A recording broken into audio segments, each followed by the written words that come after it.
हिरण्यकेशी नदी आणि हिरण्यकेशी मंदिर हे कित्येक कोकणकर आणि पर्यटकांच्या काळजाचा विषय असलेले ठिकाण.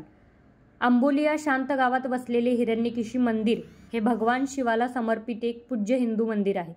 अगदी नावापासूनच वेगळेपण जपणारे आंबोली बसस्थानकापासून साधारण 4 किलोमीटर अंतरावर वसलेले हे पवित्र तीर्थक्षेत्र गर्द वनराई अर्थातच देवराईने वेढलेल्या या परिसरात वाहनतळापासून समोर येणाऱ्या हिरण्यकेशीच्या प्रवाहावरील एक सुंदर सेतू ओलांडत व पुढे नदी डाव्या हाताला ठेवत 5 मिनिटांची बांधून काढलेली पायवाट आपल्याला हिरण्यकेशी नदीच्या उगमस्थानाकडे घेऊन जाते. हिरण्यकेशी म्हणजे हरणाच्या त्वचेसम सोनेरी केस असणारी माता पार्वतीचंच हे एक रूप आहे.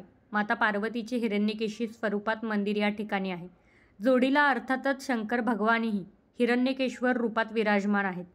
कित्येक कोकणकर दरवर्षी पावसाळ्यात इथे दर्शनासाठी आणि पर्यटनासाठी म्हणून जातात. या हिरण्यकेशी नदीवरती फक्त कोकणच नाही तर कोकणपासून आजऱ्यापासून गडिंग्लजपर्यंत कितीतरी गावं यावर अवलंबून आहेत.